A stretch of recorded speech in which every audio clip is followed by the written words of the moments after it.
Welcome back, Flare community. Hope you're all well and having an incredible day as always. And yes, it is time to listen in to an X space that is going to be starting in about 5 minutes. So if you are watching this at a later date, please feel free to fast forward, 5 or 10 minutes.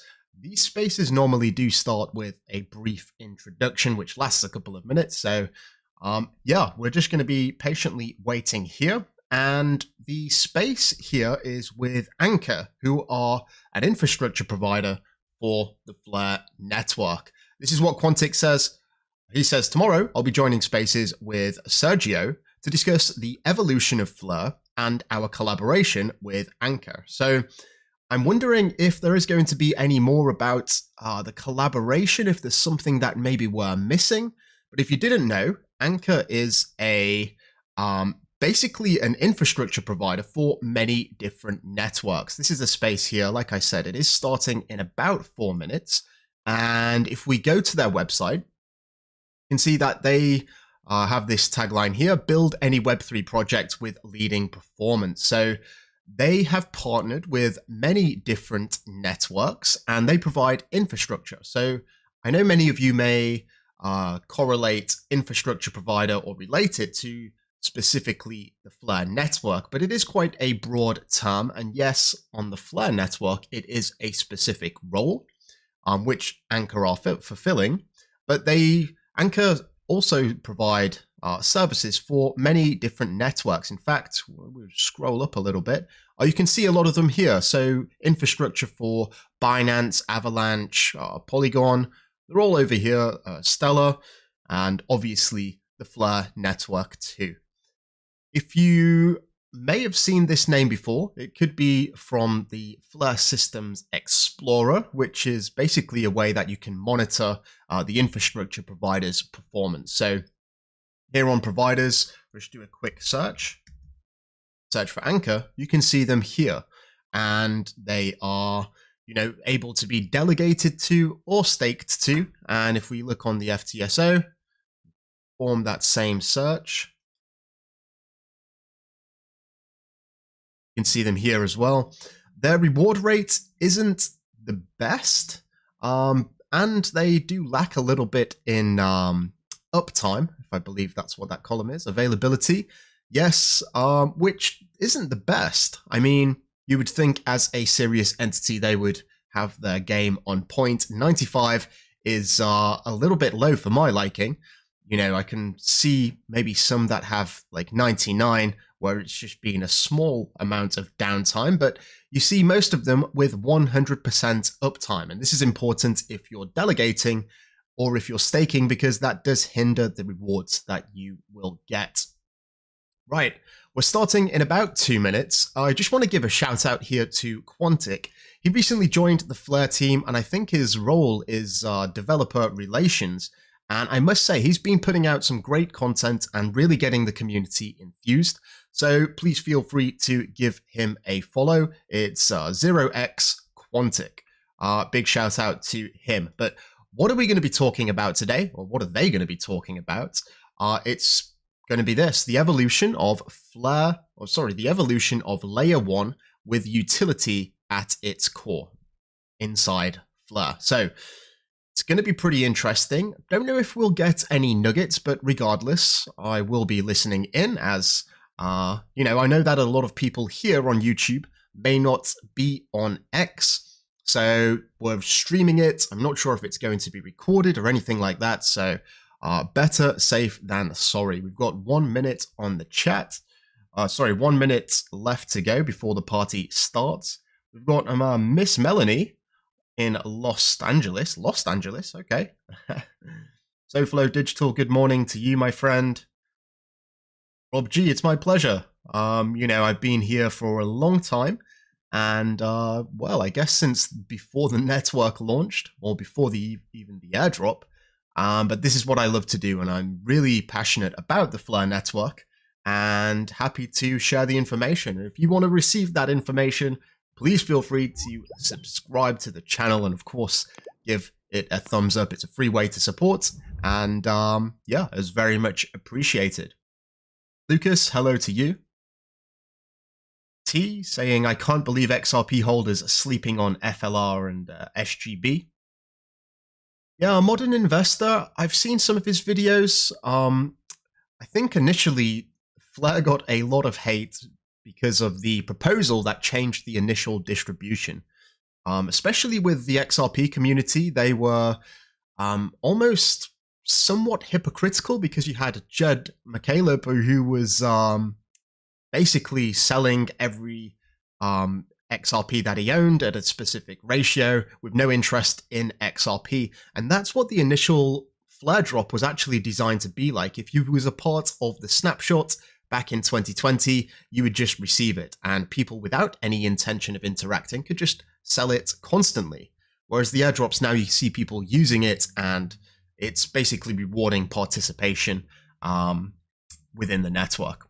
Right, I'm going to give this page a refresh. It probably is just still doing updates, or sorry, introductions. It is live, so please do bear with me. I will be in the chat. I'm going to turn down my microphone. I'm going to listen in and see what is going on. Right, let's do it.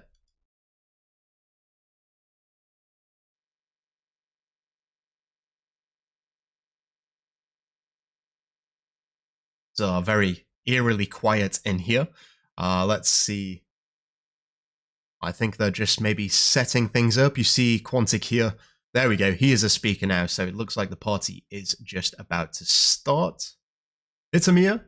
Hello, my friend. Praxis.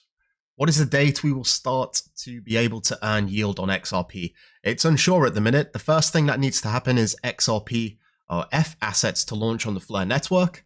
And I believe it's almost going to be a simultaneous launch with Firelight, which is the staking platform. So as soon as we do hear information, I will be sure to share it with you. But currently, we do not know.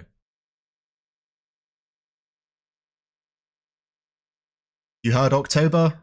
It's probably just a rumor. I'm just going to have to wait and see, but I think it's within the next couple of weeks. Oh, here we go. Let's tune out now and listen into the space. Did hear something. Yeah, there we go. Right, enjoy. Okay. It looks like X Spaces is being funny again. I can't manage to get myself or Quantic Flare as co-host, so we will have to proceed with just being speakers. It's fine. Like we can be speakers and flow from there. Okay, nice. Appreciate that. Thank you.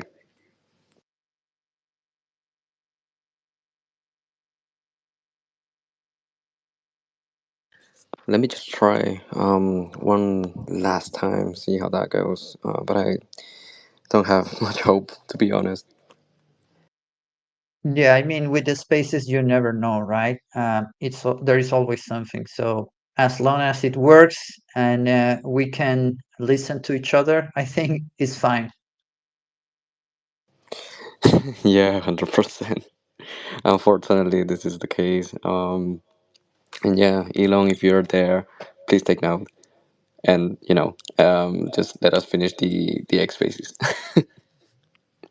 Please don't break.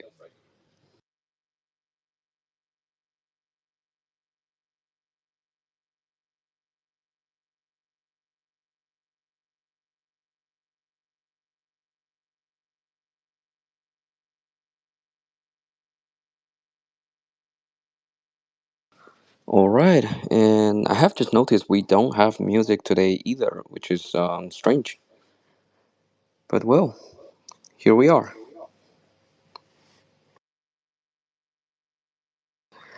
Okay, so let's get started. Although we can't set this up the way we like. By the way, hi, Mr. Minter.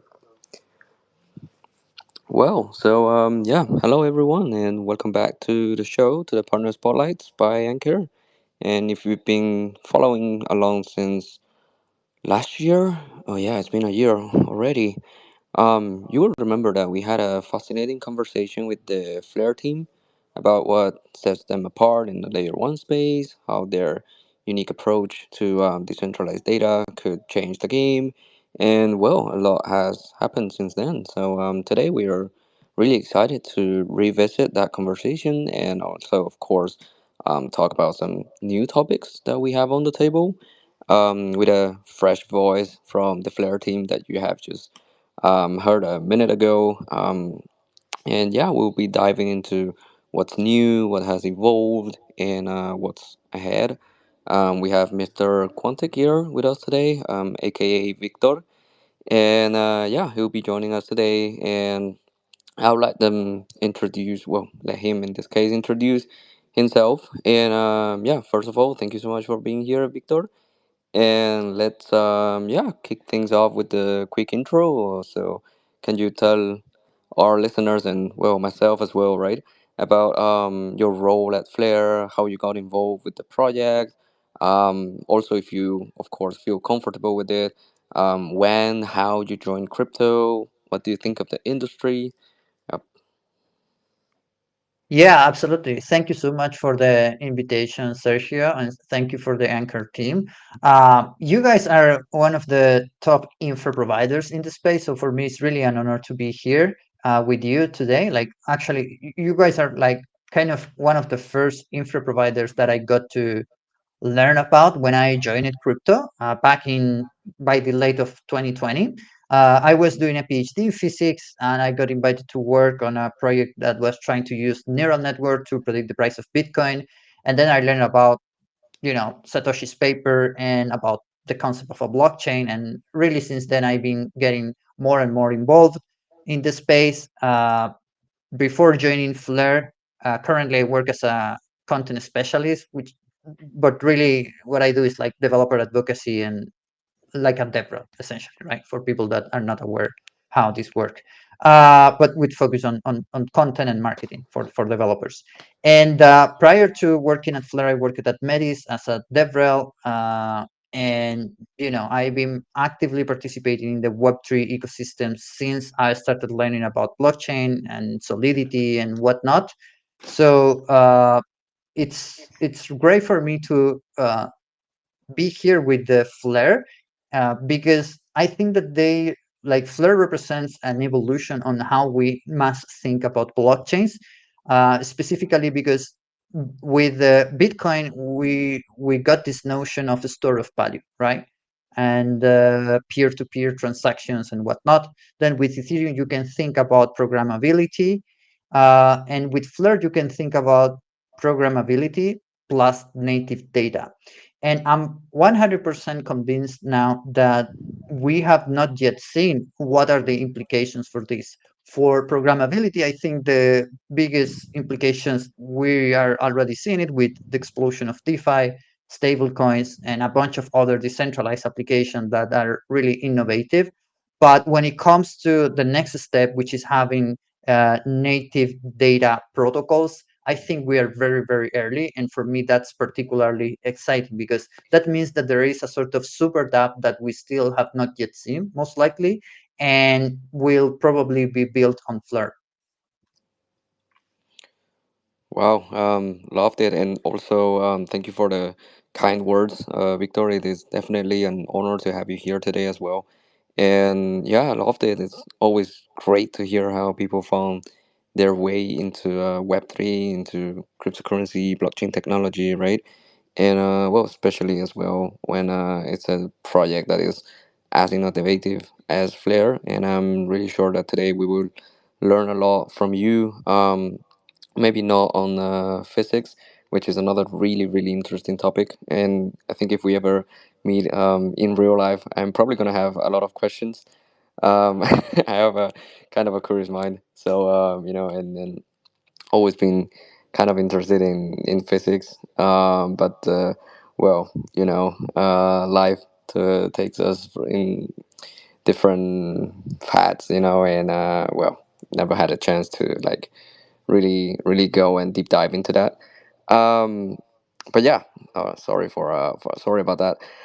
It's been a while since we last had Flair on the show, right? And can you catch us up on how the network has evolved since then? We are talking, I think it's 12 months from today. Well, from now.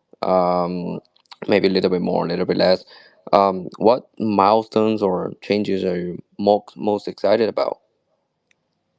Yeah, that's a great question because if I look back at Flare, notice though an important point that I joined Flare about 1 month and a half, so not that much, but I had enough time to explore the story of Flare, the history of Flare.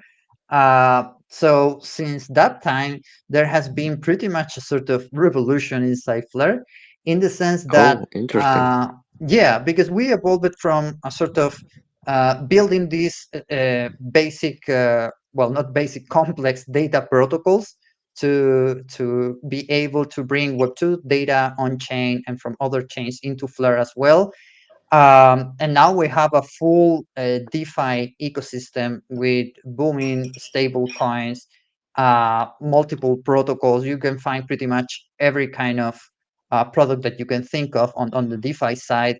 And now we're moving hard into the sector of interoperability with XRP-Fi, which will allow people that are holding these assets like XRP, right, and from other non-smart contract chains like Dutch and Bitcoin, very importantly as well, um, to actually have access to DeFi on EVM, right? I think that that is something that cannot be underestimated. We all have seen the effects on DeFi on the crypto industry, but we have not really seen the effects from these other non-smart contract platforms when they can really have reliable access to DeFi on the EVM side. And I think that this is only possible because you have built the foundations which are enabled by these data protocols. We will, of course, talk about this in detail in a few minutes, but essentially, I just want to highlight here that blockchains are isolated system by nature, meaning that whatever happens on the blockchain happens there, and then it's not trivial to communicate that information outside and also to bring from the outside world information into the chain. But it is something that is much needed if you want to build any sort of application that is data rich. And if you think about it, most cases, you will need to have some sort of data solutions to communicate with your tab, right? So I think to summarize, we have seen the boom of the stable coins and DeFi on Flare, and now where we are headed next with F assets is that we will see the use of these tokens from non-smart contract platforms working seamlessly on Flare and having access to opportunities on DeFi that before were not possible, right? So I think this is a pretty interesting time to look into Flare and to start thinking about what are the kind of solutions that you can build if you can have native oracles, right? Enshrined oracles in your network, and how you can leverage these to make things more efficient, right? We all know that if you spend quite a lot of time in crypto, as I do, moving funds from here to there, finding the best yield opportunities and whatever is still a huge pain. It's really, it's not something that you can actually do at scale, right? But we are heading into a future in which this will be inevitable, right? This is going to happen. And I think that with Flare, we are really at the frontier of providing this solution. Still, we're not quite there yet, and we're going to discuss what needs to happen in order to get there. But yeah, I think that this kind of summarize the evolution from having these native data protocols into now interoperability that relies on these fundamental building blocks to communicate information. Well, yeah, exciting. Thank you, Victor, for going so much into details, and yeah, it's especially exciting to hear as well how the vision is turning into some tangible progress, right? Sorry, and yeah, it's been only a year. You have done all that. It kind of sounds like when you talk to some friend or colleague that it's been a while since you last spoke to them, and they be like, "Oh, I got married, I have child now," and and whatnot. Yeah, you have your hand raised, Victor. Yes, Okay. I did because I wanted to actually ask you like what are the updates on the side of Anchor, because I have to be honest with you guys. I always like in my mind, you're always like one of the main RPC providers. So I want to know like what are you guys working on? So I'm taking advantage of this space for that, if that's okay. Nice. No, yeah, 100%. I think it's fair for you to ask as well. We take these sessions as a kind of an AMA style. So yeah, I mean, I think it's fair, to get a question as well. And well, I see Mr. Minter, Dara, they're both here. If you want to chime in at any point, please let me know. And well, at Anchor, there are many things going on always. I think it's the internal chats are always super interesting to read. But from what I guess I can share, not that I know a lot of secrets though. So we are always working, on bringing up more and more protocols, chains, projects, call it whatever. Um, from last year, in the last 12 months, I don't remember the numbers exactly, but I recall saying something like during our these partner spotlight sessions like this one, saying something like we are celebrating onboarding 60 chains, I think, or something like that. And right now we have over 80, if I remember correctly, counting of course the test nets and main nets, and so that has been one milestone. And then, of course, we always have our liquid staking solutions that we onboard some assets. And in the last 12 months, um, I think we onboarded Flow. We onboarded. What else we onboarded? Sorry. Sometimes, like sometimes I try to think like within the last 12 months, exactly which things have been it. And yeah, I think so. Anchor Flow being one of them. I'm sure there's another one. I just don't remember right now which one it was. And then last but not least, of course, we've been working with Neura, which is among the listeners list. Neura is going to be a brand new layer one, which is based on the Anchor infrastructure. There are many very interesting things happening over there, and well, we have part of the Anchor stuff also involved in there. There's a very, kind of innovative. I don't know whether to call it a product or what, but which is RPC-Fi. I unfortunately can't share a lot about it because, well, it's kind of innovative for us internally as well. But yeah, that's another big one, which is Neura. We are partnered with them, and yeah, I think well, also I think it was within the last 12 months. We also launched the Rollup as a Service, which is another great product that has been really well received by the customers. Um, Let me think what else. I mean, I that's think not short of, it's not a short achievement, right? Like I'm reading right now your website at Anchor and I see the product section. And like I said, I remember you guys for the RPC thing, but now you have like these scaling services, launch your dedicated rollup or sidechain. It's quite amazing. And you have also staking solutions and whatnot. So pretty yeah. impressed. Yeah, thank you so much. Yeah, I think in the last 12 months, that has been it. Maybe, it comes from a little bit before, but that's all pretty new. And, well, we have other Anchor team members around. So, yeah, if you would like to, chime in, maybe something I forgot, whatever, please let me know. Request to speak. And, yeah, you're more than welcome to. Um, and well, back to Flair. Sorry for taking all this screen time or stage time. You mentioned three keywords in your last answer, which is the Oracle and then the FA assets or F assets. I'm not 100% sure what's the actual product naming. I think it's FA assets. And then also you mentioned data and connections. So I'm going to start with the Oracle. We back in 2023 we did spoke about FTSO as a core differentiator, which I believe it's Flare's native Oracle system, right? How has that system matured in the past year? And do you have any examples of how real world or community driven data has enhanced apps, services on Flare? Yeah, absolutely. So let's clarify here a few things. In terms of like main products for Flare, which is an L1 EVM compatible, by the way. I'm saying this because I see some people, for instance, in Prague, some developers were asking me if we were like an Oracle, right? And that's not Mm-hmm. like technically correct. We are a chain that has enshrined oracles, and we're going to talk about that next.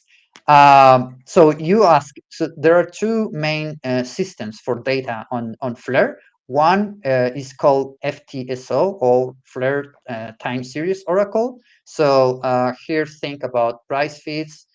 You want to get the best out of it, of course, and this needs to be decentralized, relatively fast, and of course has to be completely reliable, right? If it's not decentralized, very important word that sometimes people take as a meme, you can get certain things to happen that we have observed in the past with other partners, right? Sorry, not partners, with other ecosystems, let's say. I think you guys Mm-hmm. know what happened with price manipulation in one of these larger dexes and whatnot.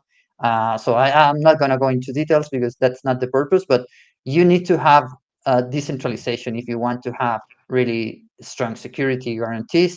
And that's something that for me is not something that you can just give up.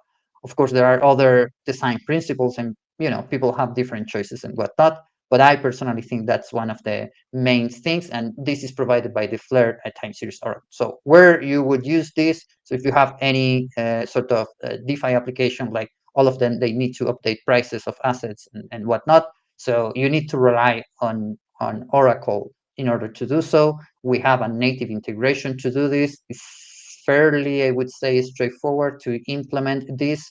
If you're used to work in other ecosystems with doing these calls to other oracles, you should be able to do this fairly straightforward in our ecosystem. And maybe two things that are worth highlighting about this is that the major kind of upgrades that I think are important on this second version that we have, because we are right now at FTSO version 2, which I think is going to be the final one, at least in this short time. Um, what we did is essentially to reduce the block latency to under 2 seconds, and also introduce some certain minimal conditions criteria for data providers. We have about 100, or I think over 100 data providers, independent data providers, and they have to meet certain criteria. For instance, 80% uptime and certain accuracy of a percentage consensus band for price feeds and whatnot, right? In order to get these rewards, right? And yeah, like I mentioned, I think that the real world adoption is kind of evident. You can take, for instance, Kinetic, one of our lending platforms, or SparkDex, one of our main dexes, and they both rely on this kind of FTSO price feeds to calculate, the interest rates, or for doing the swap with the pricing accurately and whatnot. So this is really infrastructure that it doesn't sound too sexy. I understand that, but it's really the kind of fundamentals that you need in any ecosystem if you want to do DeFi at at a very safe rate and very reliable, I would say. So yeah, this is kind of where we are with the FTSO. Then we can maybe talk later about this other Oracle protocol, the FTC. But for now, I think this is pretty much what I should share about the FTSO that I just mentioned. Is that clear? Was it clear? Yeah, no, 100%. That's a great, reward application rating, right? And always encouraging to see that things are not just being built and but also there's something's happening with them, of course. And yeah, 100%. That was great. Thank you, Victor. I remember when I first like read or heard about the oracles, I was like, oh, why do you need them? Like, why don't you just go to, I don't know, CoinMarketCap, CoinGecko, whatever, and you check things there, you know. um, but then yeah, I mean, I was a bit naive, you know, silly, and yeah, then eventually I checked, you know, and I read a bit more, and I thought, oh damn, you know, they're really helpful, and that's definitely necessary, you know. And yeah, I think anyone who listens into these partners spotlight, to the X spaces, they're gonna get that, and you know they won't need to make stupid questions like I did in the past. And yeah, so let's shift gears a little bit, as you said, and move on to the FA assets. So oh, just you know, I think a really basic question: what are they? How do they fit into Flair's vision of you know, connectivity and utility across blockchains? Yeah. So, okay, let's go back maybe to kind of the fundamentals. Think about Mm-hmm. this. We have native Oracle, so we know that we have reliable data. So what can we do with this? Well, we can rely this infrastructure to do more interesting things that are interoperable, right? And here's where F assets kind of comes into play. So, in very simple terms, F assets are, you know, sort of synthetic tokens backed by one-on-one by non-smart contract assets. So we're going to take here as an example XRP because we're right now very focused on this. And it would be locked into a Hi, multi. Victor. You were breaking up a little bit for a few seconds, like at my on my end, maybe 10 seconds. I don't know for everyone else. Oh, okay. So I should repeat what I just said. Yeah, I think your connection is pretty stable right now. We just had you, you know, breaking up. Okay, let's give it another shot. And if still doesn't work, we can confirm with the rest of the people. What do you think? Yeah. Okay. Thank you, sir. Yeah, all good. So, like I mentioned, F assets are synthetic tokens backed one by non-smart contract assets. So think about XRP, and this would be in principle locked into a multi-signature core vault. We already did the launch of these F assets on Songbird. It was quite well received, meaning that we had a minting cap and we reached that within a couple of hours. I don't remember exactly how much time, but it was really something impressive. That means that there is a strong demand for doing DeFi with XRP, put it in simple terms, right? So again, this would enable any XRP holder to mint a DeFi representation on Flare and participate in, I don't know, all the interesting things in DeFi, right? Lending, liquidity provision, and we will actually see the synthetic stablecoin creation at some point. And yeah, I think that in the broader vision, F assets is you can think about as a sort of bridge between legacy chains and Flare's data kind of optimized environment. We are essentially wrapping tokens in a native right? We can also chain repairability and deep liquidity that would be, you know, feeding into Flare's uh, vision of becoming like the blockchain for data, but now we have interoperability with real world, let's say, token utility, right? So if you think about it, there is a huge inefficiency in the market. I mentioned this before in other interviews, in which we have these large institutions that are holding XRP, sitting on those assets, doing absolutely nothing. So imagine what they will do once they can start doing DeFi, right? They can have staking, they can have restaking, and all the kind of interesting games that comes when you enable those things.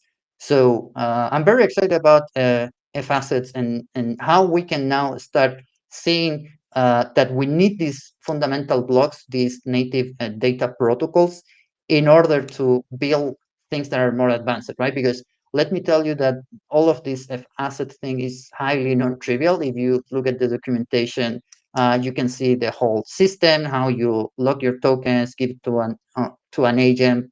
We have over collateralization, so that is safe, and users can deposit with the strong security guarantees. and then enjoy from DeFi opportunities, right? Which is something that, like I said, it unlocks something that is very inefficient right now, and I think it has great potential because we have all of these institutions there doing nothing with their assets. Mm-hmm.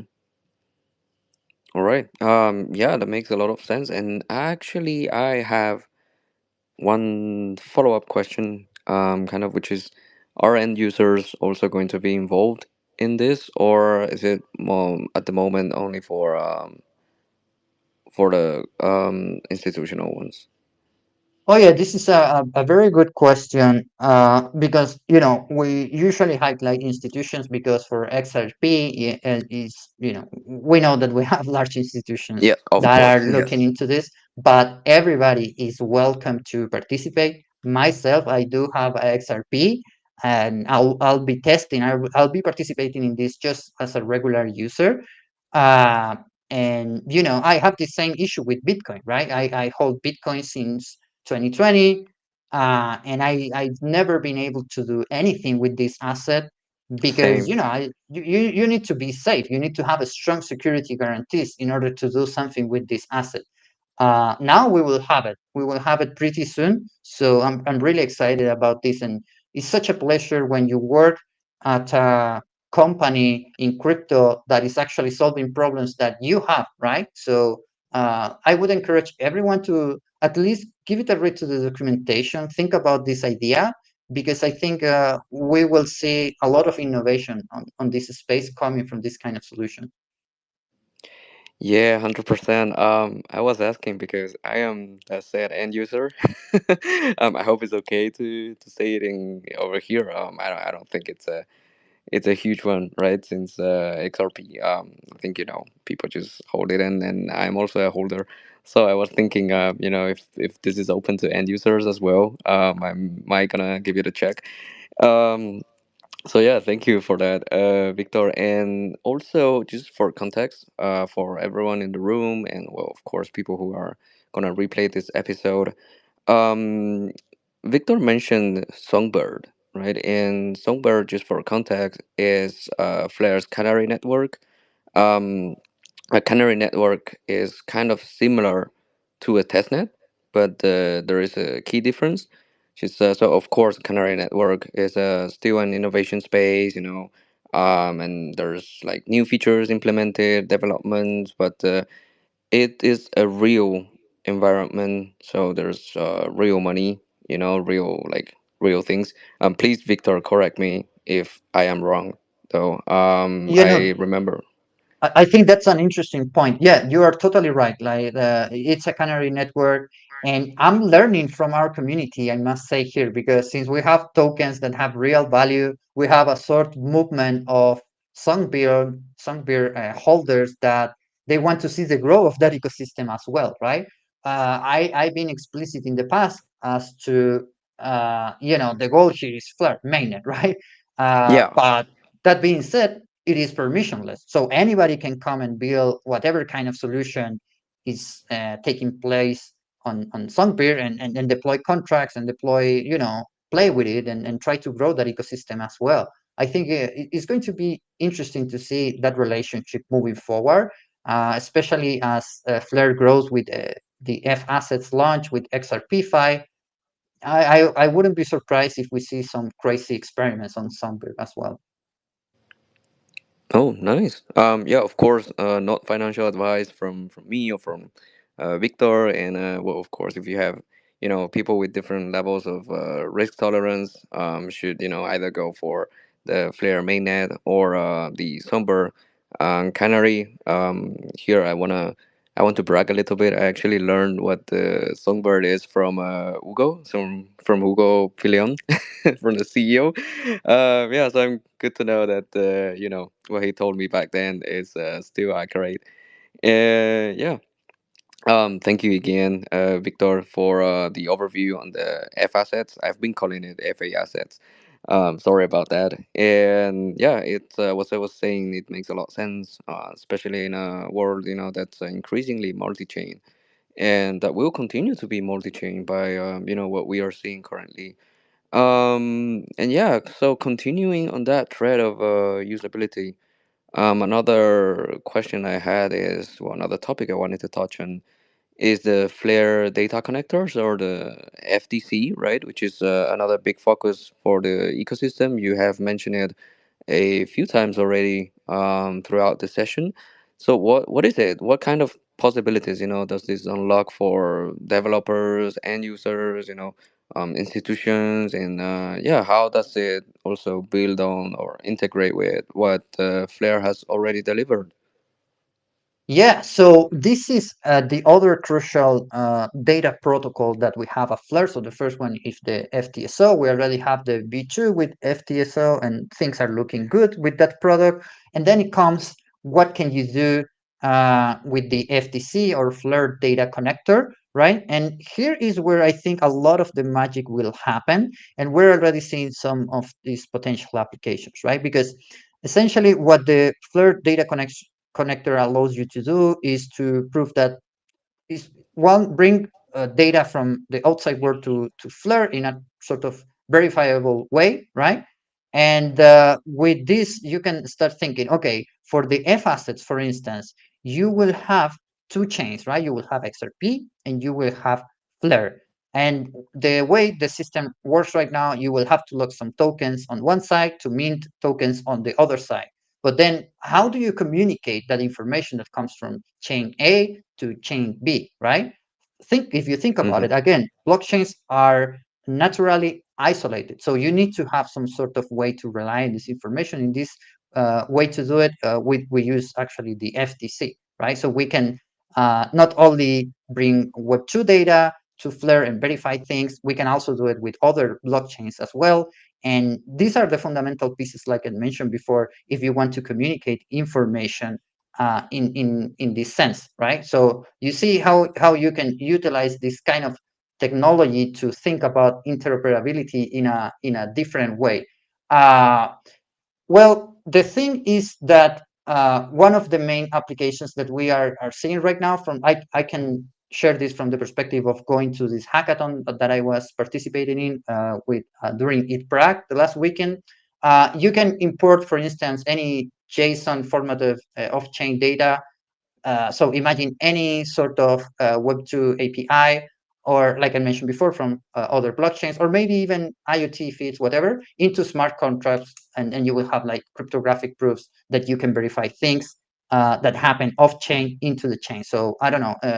Think about the most simple kind of applications, not only for like Web2 APIs, but also for verification of credentials, right? In Web2, we have verifications of credentials all the time.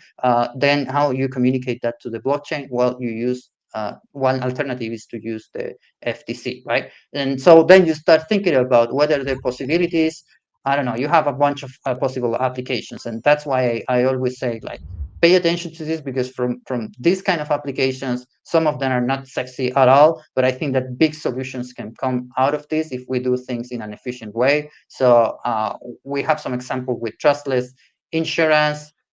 We have, you can have on-chain sports betting with real-time scores. You can have off-score supplying chain tracking based on this off-chain information, right?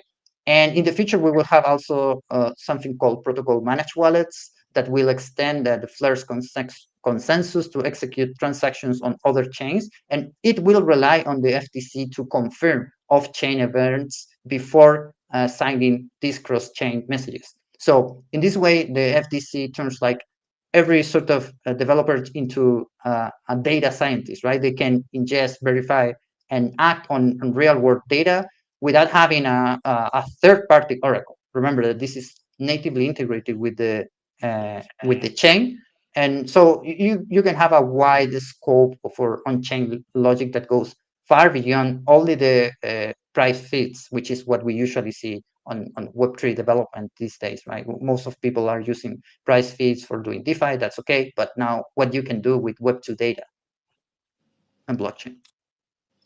Yeah, I mean, that sounds like a huge unlock, right? Especially for teams, well, I keep saying teams, developers, but they're all users in the end, right? that want or need these real world data, or these events, right, that trigger smart contract logic. I mean, it sounds super powerful, to be honest. And I was going through the Flare feed, shared some things that I think could be interesting to the audience. And we also have a question from hand.eth, which is directed at you, Victor.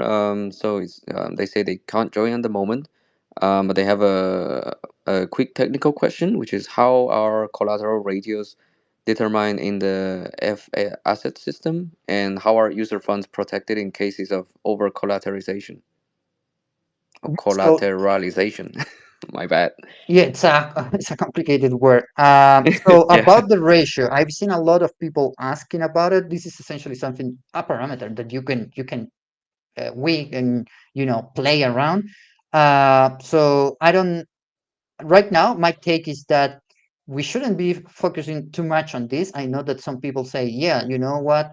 When you change this, you change the amount of flirt that people have to hold and whatnot. But I think that at this moment, guys, what we really want is for people to bring their XRP and do DeFi with us with less amount of friction. So that should be our focus. So how you have to configure like the ratio for that, whatever, you have to focus on something that is efficient, right? Rather than just thinking about, I know that you guys are thinking about the token value and whatnot, and like I said, this is something that you can adjust and it's also going to change over time. So right now the focus should be on onboarding, right, making it easy. Mm-hmm. And then on the security side, yeah, over collateralization essentially means that if something goes wrong, if because you're from the XRP side, you will be uh, having to lock your tokens, and there will be an agent that it will be in charge of certain operations. So this agent will obviously take a fee. So that's why they are incentivized, but at the same time, they have to put a certain amount of collateral such that if they misbehave, the user that can see the impact of this misbehavior can get their tokens back and they can get a premium on that, right? So all of this is already considered into the system, and this is exactly one of the reasons why this is so safe. It's just because from the game theory perspective, there are no incentives to misbehave, which is something that you always have to take into account in crypto, of course. So yeah, and this is obviously managed or not managed, but related to the ratio of collateral that you are setting. And in the past, we saw that the ratio that we Mm-hmm. had, I don't remember the exact number, but it was too capital intensive, let's say, for the agent. So the incentives were not the best. And again, like I said, I think that right now we need to focus, of course, on the security. So security, you get it with over collateralization. You need to ensure that you have enough funds for users in any case. But then the ratio itself, you have to play around with that and find the best solution in terms of efficiency. All right, fair enough. Yeah, thank you again, Victor and Han. I hope that answers your question. Oh, I see there's actually a follow up, which is with the V1.1 upgrade to F assets, how does Flare ensure secure and scalable onboarding of assets like XRP and BTC into DeFi, especially as verified contracts and stablecoin flows increase? Yeah, Han, I already replied to you on that sense. Um, so I actually don't understand like what is really the question. Can you repeat it maybe, Sergio? Um, yeah, let me check. I mean, I think probably he was typing the question while you were answering. Looks like that, I think. But the question was how Flare ensure the onboarding of the assets. I especially mentioned to the verified contracts and stablecoin flows increase. Yeah, let's talk about how to reduce the friction. I think that that's an important point, and how to attract users, right? So, okay, Mm-hmm. obviously you have your assets, you want to protect your assets. In order to do anything with your assets, if you're going to test anything, you need to have incentives, right? So, what are the incentives? The incentives will be, in principle, the yield that you can get on an asset that has zero yield, right? So, I think that that's a key point here that we should stress. we should stress out. And the other thing, like I mentioned before, in terms of like the security and whatnot, yeah, this is something that you manage with the over collateralization system and the ratio between how much asset do you need to have for the collateral, right? On one side and on with respect to your XRP. So I think that this pretty much summarizes what Han was asking. Nice. Thank you again, Victor. I think I also shared, it was actually by accident, but a post from Flare Network that, well, might also help answer the question on, why the F asset system is secure. And I see Han did special mention on the verified contracts. And, well, I assume, first of all, smart contracts and for every rule automatically, as the post says.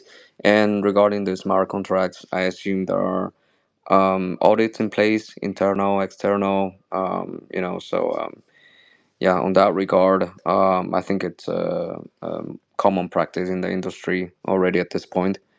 Um, yeah, and well, I see Victor saying 100%, so I think that's the case. And now moving, so thank you, Han, for the questions, and thank you, Victor, for going through them. Another question that comes also from the community, this time from the Anchor community. Um, in this case, not super specifically towards Flare, but I typically adapt this question so that our partners can share, how things look like from their point of view. And people often ask us, how does Anchor support XYZ, behind the scenes? When you do a partnership, is this just a handshake emoji and that's all? Do you guys just do some marketing around it and that's it? So could you share some perspective on our collaboration, the value that Anchor might be, bringing, or, how Anchor is helping or assisting, Flare in, well, in succeeding. Yeah, absolutely. Like I mentioned this also on one of my posts in the past because okay, people say yeah, this is the logo per logo kind of thing, and Yeah. even that I want to shed some light into it because it does has a lot of value. I don't think that Anchor is promoting any project right on their socials, right? You guys have a reputation. You are one of the main players in the infrastructure side of things, and the fact that you guys are collaborating with Flare and advocating for the growth of Flare really says a lot of the kind of relationship that we are building that goes just beyond like the logo per logo thing, right? And also like you guys taking this time to sit down with us and having this conversation, of course, is another proof of that. But then it comes to the support that happens, let's say, behind the cameras and whatnot. Right now, you guys provide excellent infrastructure in terms of RPC. Remember, without RPC, there is no way you can build any decentralized application. This is how you communicate with the blockchain. So you better have a strong, reliable RPCs. And listen, you can check this out on your own, right? If you go to Chainlist and type Flare, you will probably see Anker there as one of the RPC providers there, and you will see like the latency and how good it is.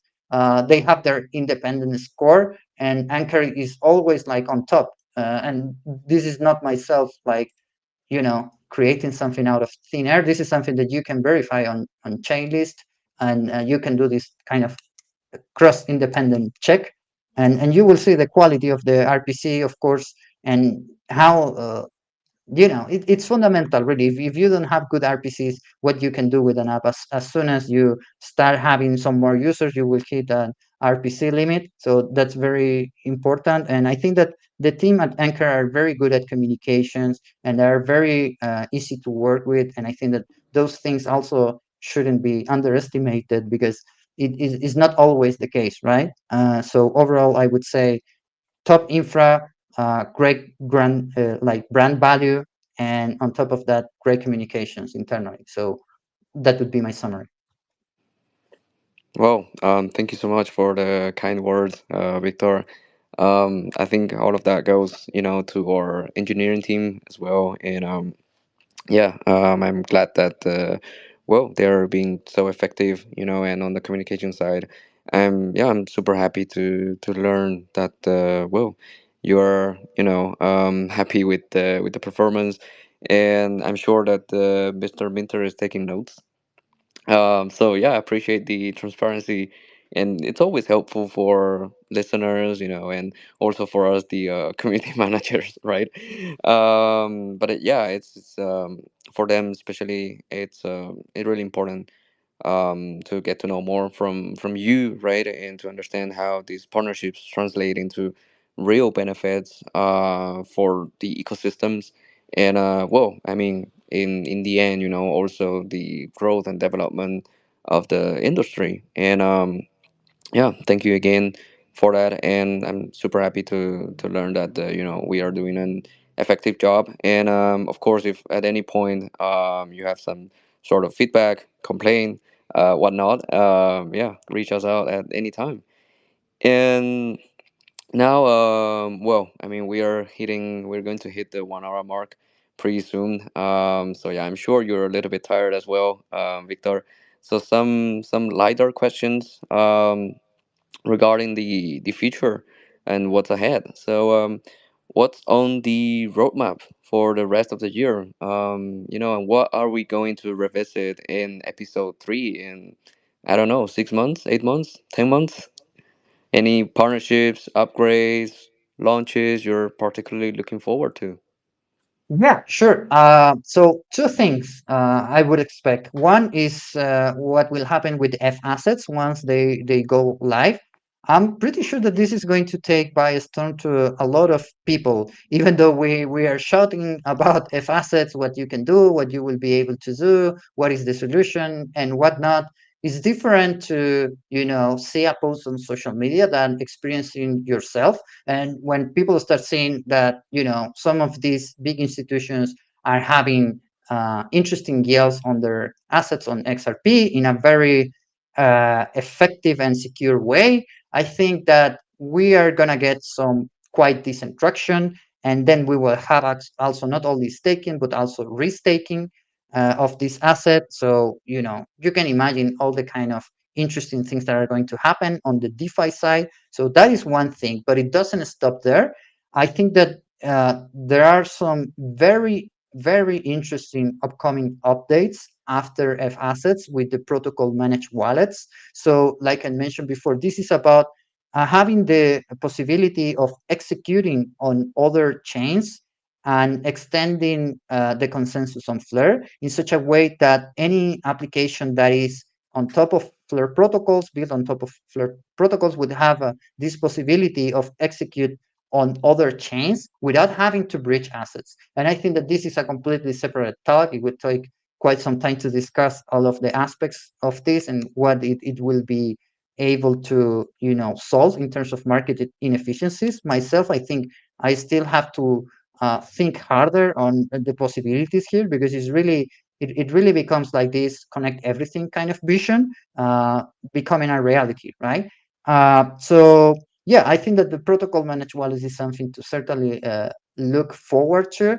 And I think that when that happens, we will see very strong, innovative, new decentralized applications happening on Flare that are going to connect with these other chains and find very good opportunities with the probably the highest standards on security and decentralization as well. So I'm pretty excited about that. I expect that in 10 months or uh, more or less around that time, we will have another combo about this and we will see what are the results, right? Because, it's one thing talking about this stuff and it's another thing to see the results and see the effects. So yeah, those are my two main things, like seeing F assets live and staking and restaking for XRP. Personally, I'm also waiting for Bitcoin, like I mentioned before, and then what happens with protocol managed wallets. Yeah, sounds like there's going to be a lot to keep an eye on, and yeah, plenty of reasons to stay tuned as well. So yeah, if you're interested, don't forget to also give Flare Networks a follow. And also, just a quick note for everyone. this is pretty much all that I had on my list of topics and questions for Victor. If some topic that you were interested on, learning more, hasn't been covered, although today I think we covered a lot of ground, this is the chance to either request to speak or raise your hand or whatnot, or to send it to the comment section. I'll be going through the comment section in a bit, and yeah, just informing everyone that these are all the topics that I had on my list, and I have no more extra questions for him. The only one thing that I have, Victor, is the wrap up, as we always like to give our guests the final word, and it can be a thought, a quote, or a message for the builders, devs, end users, curious minds, pretty much whatever feels right. Yeah, go for it. Yeah, absolutely. I would like to give a message to the builders. It's very uh, strange to see that in crypto we see utility win, right? We always say speculation is what dominates, right? Attention and whatnot. And I think that with Flare, we are certainly on a straight path, or maybe not that straight, but a strong path to see utility win and take over. And this means an opportunity for you as a builder, right? Because, I'm talking about staking and restaking of XRP.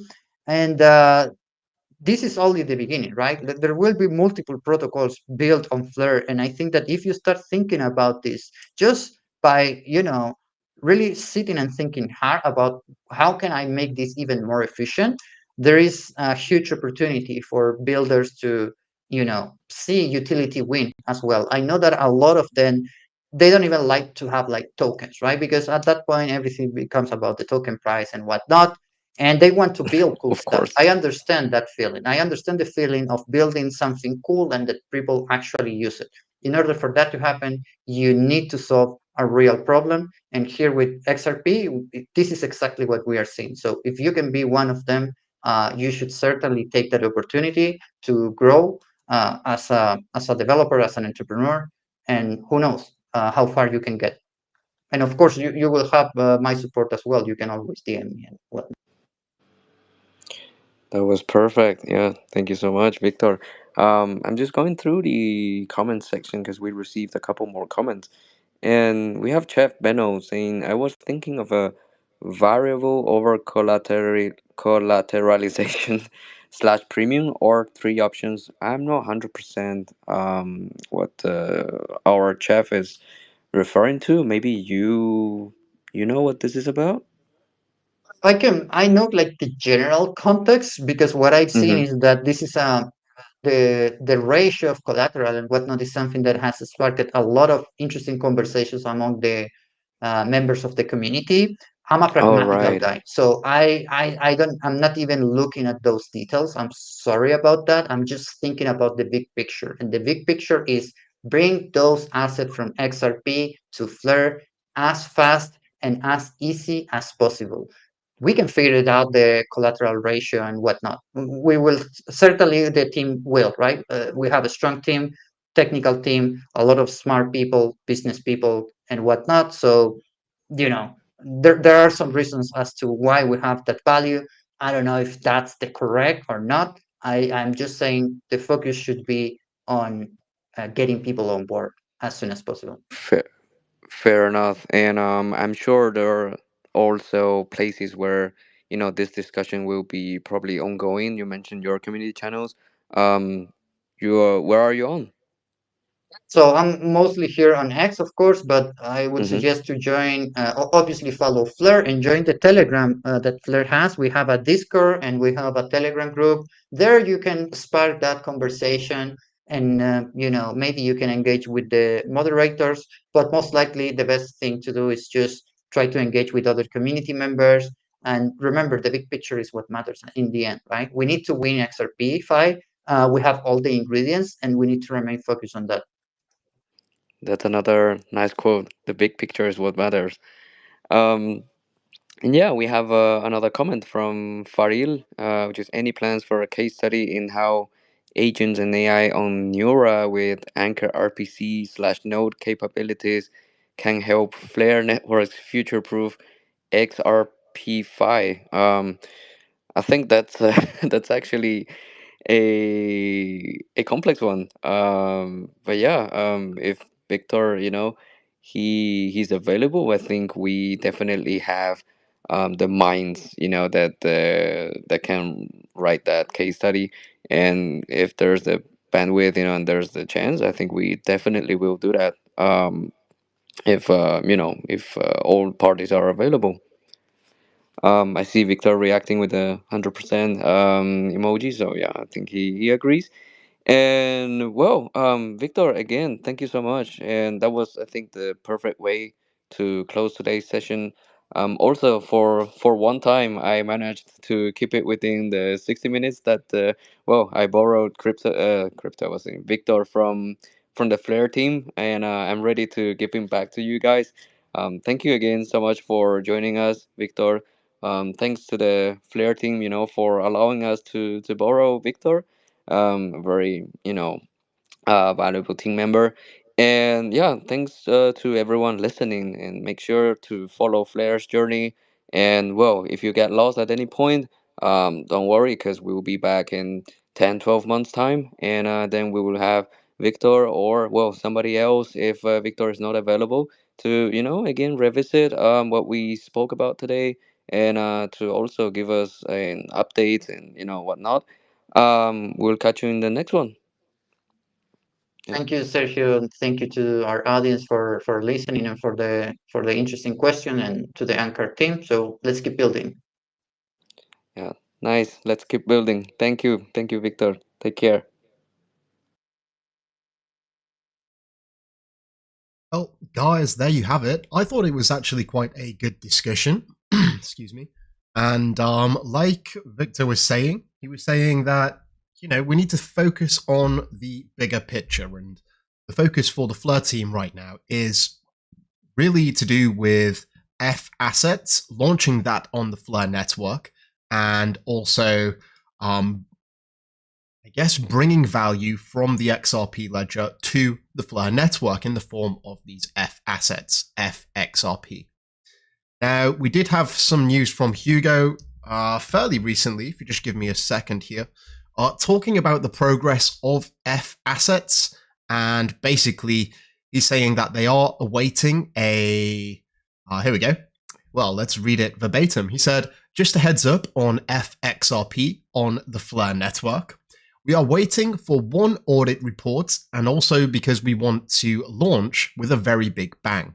For Firelight to be close to launching before we send FXRP live on Flare. So these are the two things that we're looking to have completed. Of course, we don't know how long this is going to take, but we know that the audit is in audit mode. They're looking into it, so I'm not sure how long they last, but I don't think it's a crazy amount of time. But we also don't know how far Firelight is through their development cycle. Maybe they're just adding the bells and whistles, going through some final tests, or maybe they've got a lot of functionality to do, but there's no way of knowing. I actually posted this prior to this announcement. It was a bit of a competition, and saying that I think F Assets is going to go live within the next 2 weeks. If I was a betting man, to speculate here, I would say that this could be likely. I was initially expecting F Assets to launch during Apex, which is the big developer conference that happens for the XRP Ledger developer community. And this is happening in Singapore on the 11th and the 12th of June this month. So just under a week away. Right, guys, that was the stream. I enjoyed it, and appreciate you all tuning in here. And big love to the new members as well. We got Dusty, Showers, Pests, Tips, and Animal Rescues. And we also got Universal TV. Welcome to the family, and do check the members section on YouTube, because there is a lifetime discount for Block Bonez traits, in addition to exclusive videos and a lot more. That's it, guys. Again, thank you all so much for watching. Please feel free to like the video and subscribe if you haven't already. Stay tuned for the weekly news update dropping later today. And until